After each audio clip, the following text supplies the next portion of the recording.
The cybersecurity world has been shaken once again. This time it's Microsoft SharePoint at the center of the storm.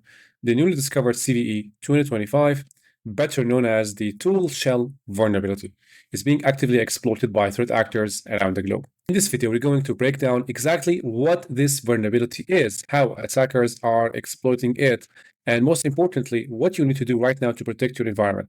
But that's not all. I will also take you inside the Letsdefend SOC platform, where I will perform live analysis or live SOC analysis on this vulnerability and walk you through how real SOC analysts would detect, investigate, and respond to vulnerabilities such as the ToolShell exploitation attempts in the wild. Let's get to it. This vulnerability, or as called the ToolShell attack, was rated as 9.8, was given a score 9.8, which is actually a critical vulnerability that affects Microsoft SharePoint servers around the globe. And as you can see from the National Security Database or the National Vulnerability Database, this vulnerability relies or stems from unsafe deserialization of untrusted data in on-premises Microsoft SharePoint servers, which basically enables attackers to execute remote code despite the fact that they are unauthorized or unauthenticated, which makes it very dangerous. Without any interaction from the victim, the attacker can execute remote code because of a vulnerable component in Microsoft SharePoint servers. Let's now talk about the attack sequence. So the attackers first sent a specially crafted post request, to the SharePoint server. Specifically, they will send the post request targeting the SharePoint server component named ToolPane.aspx. This is the vulnerable component in this critical vulnerability. Once the post request is sent to the toolpane, of course, with a spoofed referrer, that's the spoofed referrer, includes layouts, sign out, ASPX. This tricks the SharePoint server into processing this request and, of course, grants the attacker access, therefore bypassing the authentication controls. So here what happens basically, through this specially crafted post request and by exploiting the weakness in the toolpane, the attacker will be able to bypass authentication mechanisms in the SharePoint server, thus enabling the attacker to send later requests without the need to authenticate or provide any credentials. Taking advantage of this, the attacker will modify the request to upload a web shell. The web shell name was spotted to be SP install 0. Now, later the attacker may change this name, but that's the web shell name. If you want to look for, if you want to look through the logs in your environment, that's the web shell name the attackers spotted to upload to the SharePoint server. Once the web shell is uploaded, the attacker will start to harvest key information or key parameters such as the machine key, validation key, and decryption key. These components are critical to create payloads and to extend the session time. Because remember, the attacker now has this open session into the web server, into the SharePoint server. So using these keys, or by creating these keys, the attacker will be able to forge valid view state and to create payloads. Now, next, as you can see, with valid keys, attackers can create or craft serialized payloads, and regain unauthenticated code execution. That's the sequence of the attack. So things to look for is requests to toolpane, and the presence of SP install web shell in your environment. Now, in the investigation that we will discuss after this section, you will see that there are other keys, other indicators of compromise that you may want to look for if you suspect that you have your server has been infected with this vulnerability. Let's now talk about the security patching process of the SharePoint server for this recent CVE. So basically, the first thing you want to do before patching is rotate machine keys. The validation key and the decryption key we just mentioned earlier, you have to rotate them. This thing should be done by your system administrator. After you have rotated the machine keys, you want now to start applying the security patches. So basically, the official patches are here. These are the official patches. You may, if you want, you may look them up or apply them to your SharePoint server. After you applied security patches, now it's time to do another round of machine keys rotation. Just like you did before patching, do them now again, do another round of machine keys rotation. Next, restart your IIS in an information service. Next, you want to inspect and remove malicious entries that may be left as remnants. For example, look in web.config and look in application host config for any entries that are not familiar to your environment. And the last thing you want to do is to enable anti-malware scanning interface and scan your environment with Windows Defender. So in the SOC dashboard, you get the alert that there is an exploitation attempt of the SharePoint ToolShell CVE. And basically, the alert looks like this. A critical zero-day vulnerability named ToolShell has been discovered in on-premises SharePoint server deployments. And we got the alert details. The alert details include information such as the event ID, the time, the rule that triggered the alert, and the level, who should handle the alert. And of course, we got other information such as the source IP address, the destination IP address. These typically represent the workstations that are involved in the alert, such as the attacker's IP, and probably here the server's IP, or the machine IP that includes the vulnerable SharePoint instance. Okay, so given the criticality of the vulnerability, we want a responsible SOC analyst to take ownership of this alert. So we're going to click on take ownership, and from here we're going to click yes, I'm sure. And now this alert moves on to the investigation channel. From here we can start the case by clicking on create case. And now we start the playbook. So these are important details to have in mind and also to know, such as the event incident name, the description, the incident type, it is a web attack, and when the incident was, when the case was created. So you're going to start the playbook. Understand why the alert was triggered. In order to perform a better analysis and determine whether the triggered alert is false positive, it's first necessary to understand why the rule was triggered. And instead of starting the analysis directly, first understand why the rule was triggered. Okay, I'm going to click on next, collect data. I'm gonna next on these. Okay, now we're going to start the analysis. Is the traffic malicious? So decide whether the traffic is malicious or not based on your investigation. You can find our related training below. All right, so we're gonna duplicate this tab, and from here I'm going to first investigate the traffic. Okay, so we're gonna check out the endpoint security. And from here, we want to look at the endpoint. So we're going to go back to monitoring, investigation channel. So what we have, and from here, we're going to investigate the endpoint. So we're interested in the endpoint that contains the SharePoint installation. Remember that here, it could be either the source or destination. So to find out which one of these, we're going to have to understand the alert. You see, the alert is triggered because there is a suspicious unauthenticated post request targeting ToolPane with large payload size and spoofed referrer indicative of the CVE that we just talked about earlier. So there is a post request. So here, the endpoint or the machine that we want to analyze should be the destination machine, right? It's on the destination end because it is receiving a post request from the attacker's IP, which happens to be the source. So the source is the attacker IP, and the destination IP is the endpoint. So I'm just going to copy the endpoint IP, and we go back here to endpoint security. We look for the endpoint whose IP ends with 2017, and we got the appropriate machine, which is SharePoint 1. And from here, we can start looking at the processes. So we're looking at the web activity. So can I click on network action? And remember that here we have the IP addresses that communicated with the machine. So we want to look at the IP address of the attacker, see if there is any instance of the IP address of the attacker. You see there is one.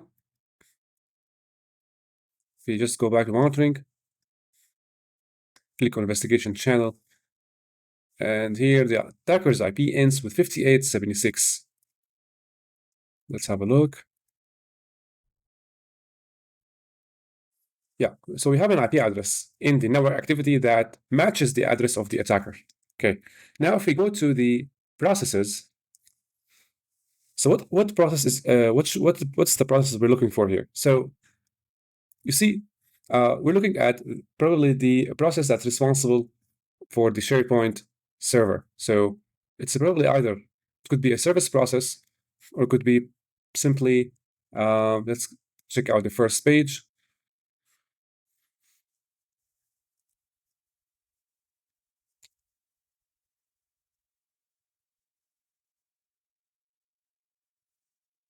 Okay, we could filter by looking at the command line. We want the command line that includes the SharePoint service. So here we have a PowerShell, as you can see, and investigate this later. So to investigate the SharePoint process, we're going to have to find what is the correct process name for the SharePoint server. Remember that we are investigating the SharePoint server. SharePoint server is part of the Internet Information Service suite in Microsoft. The process that is responsible for these components, it is actually the W3WP, which is the Internet Information Service Worker Process. That's the process we should investigate. I'm going to click on this process and have a look at the parameters. So the process ID is 4560, and there is a target process command line, you see, and the image path. So you see the image path matches the SharePoint server component part of the Internet Information Service. So you see program files, it's program files, Microsoft shared web server extensions, and then if you look at the process user, the process user is the IIS SharePoint 80, and that's the parent process. It's services, of course, because at the end it's a service, so that's the parent process. However, now we confirm that this process is the process responsible for SharePoint. Now we see in the target process command line, we see PowerShell, which is not usual to see PowerShell being executed from the SharePoint worker process. And there is an encoded command line. Okay, so we're going to have to decode this. So copy this. Maybe we're going to copy all of this. And we're going to head to, guess what? It's CyberShell. I'm going to choose from base 64. And going to delete this. And we get this script. So this is an ASPX script. You see, we have namespace is being imported, system diagnostics, system input output, and take a look at this. The script runs server, the language C#. So it is an ASPX script. So what does this do? As you can see, it uses the net reflection component multiple times to access, as you can see, response right, to access components such as validation key, validation, decryption key, and compatibility mode. So these probably will be used to create authentication cookies, right? Remember that in the CVE-2025 we talked about earlier, it is based on sending unauthenticated post request and abusing the ToolPane component of the SharePoint. So in order to do that, sometimes you need some couple of parameters to craft a handy request, such as these parameters. So now the attacker is abusing this process or executing the PowerShell command to create these cookies for later use in the web request. You see here, this is exactly what happens. So after this, after the execution of the PowerShell command, immediately we have another process, which is PowerShell. Again, it is executing the command we talked about earlier. No, this one is a different one. Let me check. This is the same command. Okay. Next, we have, let's have a look. Take a look at this one. So this is executing a payload located at the temporary directory, right? And then we have CMD spawn to execute another command. Let's have a look. CMD was used to execute or to create, let's say /c echo web shell. And the web shell is supposed to be stored in this directory under this name. The name of the web shell is sp installed 0 ASPX, and it's directly stored in the layouts folder, okay, in the SharePoint server. So basically, this is the web shell by which the attacker will be executing the future commands on the web server or on the SharePoint server. To confirm that this is our suspicious file, we're going to have to find the hash of this file. Okay, so we're going to copy the file name, and we're going to need have a look at the log management. Hopefully we can find the file hash. Because we can find the file hash, we'll be able to look it up in VirusTotal. So we're going to click on raw log, and here folder value contains the shell name. And we don't have any presence for this in the logs. Okay, gonna go back to endpoint security now, and we're gonna click on the SharePoint machine. In terminal history, maybe we can have a look at the file.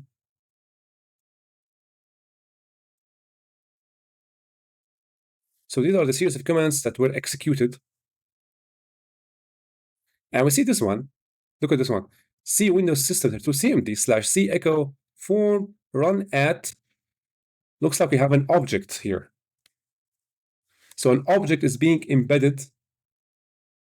This is an ActiveX object and points to the IP address here, 5876 and Payload.exe.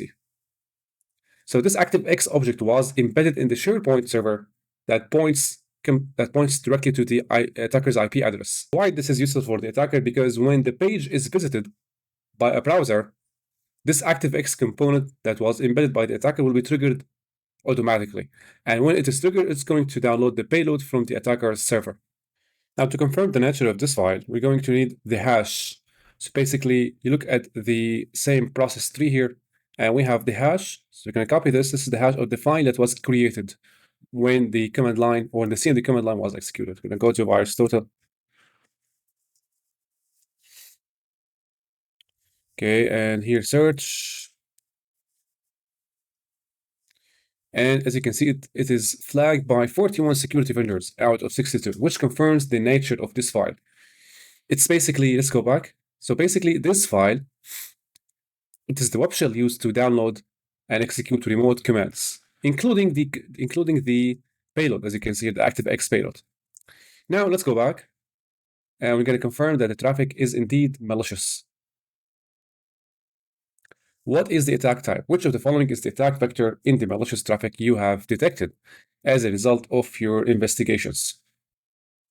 So it is command injection. And check if it is a planned test. Penetration tests or attack simulation. Products can trigger false positive alarms if the rules are not set correctly. Check whether the malicious traffic is the result of a planned test.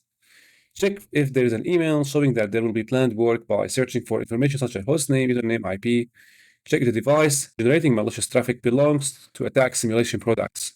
If the hostname contains the name of the attack simulation product, such as Pyridine, these devices belong to attack simulation products within the framework of Letsdefend simulation. So here, okay, that's a valid point. We're going to have to check if these processes or these commands were the result of a planned penetration test. So the first step is to check if there is an email about a planned penetration test. We're going to check email security. And here probably we can search for planned.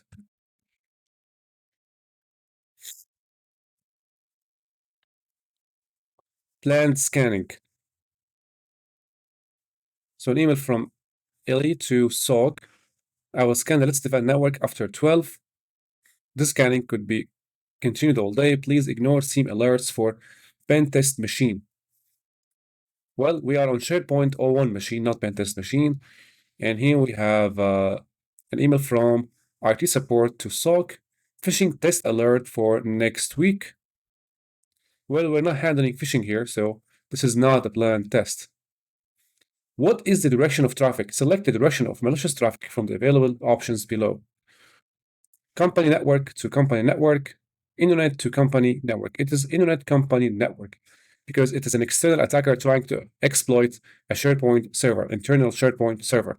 The flow is from this IP into this IP. Click on internet to company network. Check whether the attack was successful. Investigate whether the attack was successful. Detection mechanisms vary according to the attack type. Some tips includes in the command injection attacks, you can understand whether the attack was successful by looking at the command history of the relevant device via endpoint security. We just looked at the command history and we saw several commands being executed through PowerShell and CMD. In SQL injection attacks, attackers can run commands on the device with the help of functions such as XP, CMD shell. For this reason, you may need to look at the command history in SQL injection attacks. Next, you can guess by looking at the HTTP response size in SQL injection and IDOR attacks. Well, if you go back now to the endpoint security, click on SharePoint 01, and here we just analyzed the processes responsible for the attack, and there is one last process we haven't touched on, which is this one. So far, we've analyzed the main SharePoint worker servers, and we saw that it's executing PowerShell, which in turn executed an ASPX script to grab the necessary parameters for creating a successful cookie.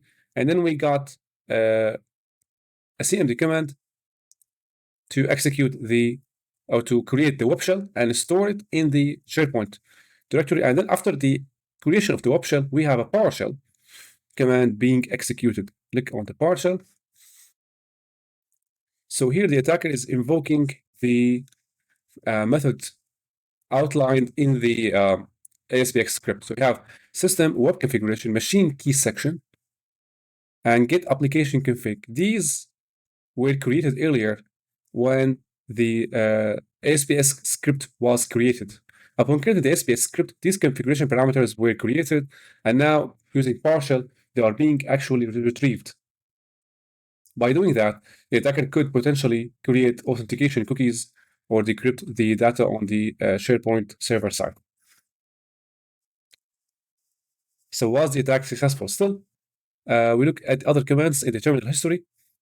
So this one, we just decoded the command. This one, this is the payload.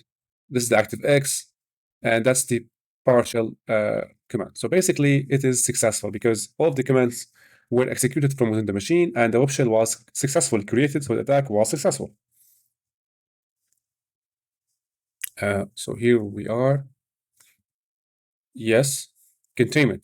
Since it is detected that the device is compromised, then it's time to contain the machine.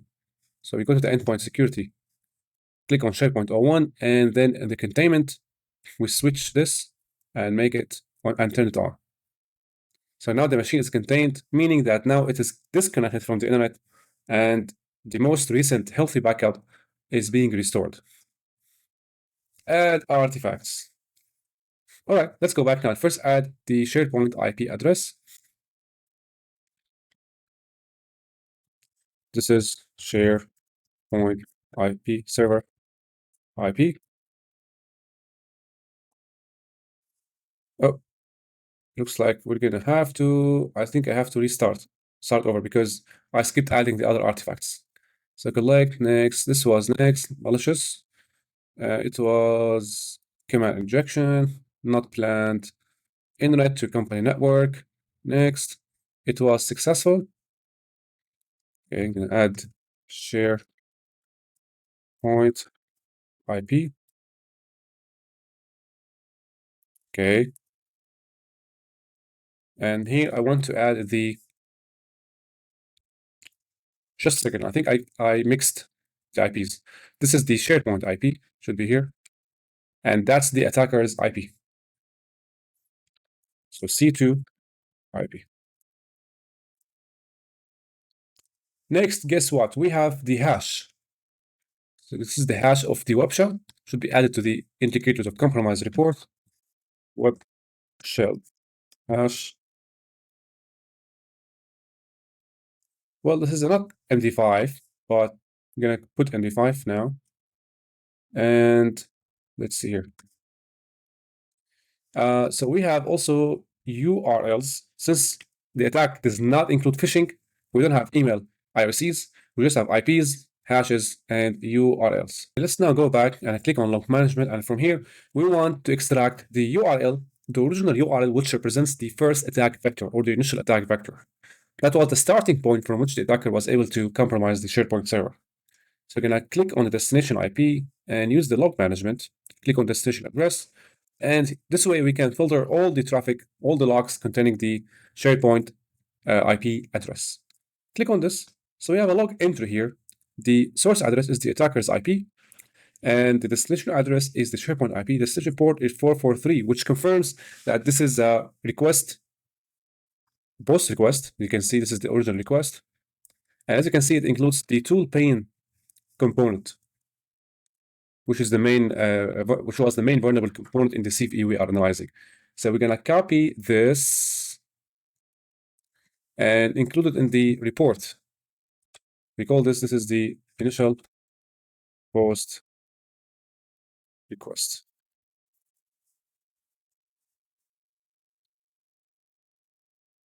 URL. And also we have to include any requests sent from the victim machine, which is the SharePoint machine, into the attacker's machine, right? So you're going to have to use the refresh this page, and we're going to have to now include the destination address as the attacker's IP address. No? Okay, because if you remember, if you go back to endpoint security here, we saw a command earlier. This command included an ActiveX object to retrieve the payload from the attacker's IP. Right, you can copy this and also include it in the URL, in the report. So value payload URL.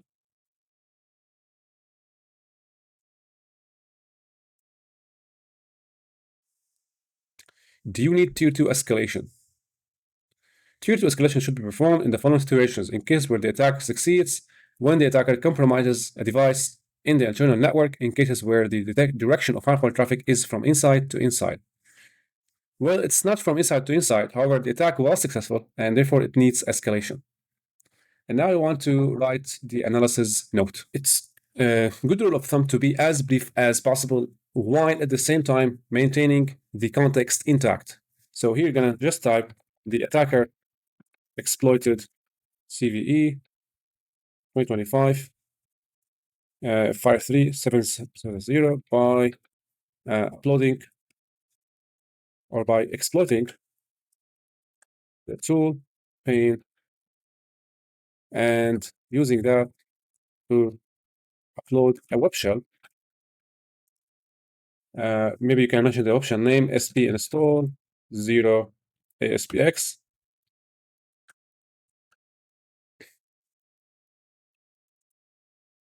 The attacker executed a series of PowerShell commands to fully deploy the web shell and the other payloads that were retrieved from the C2 into the SharePoint server.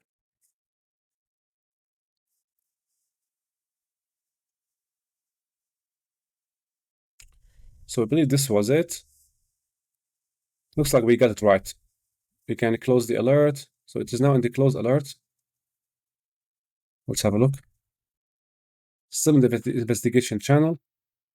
I'm going to click on close alert, and we're going to say it is true positive.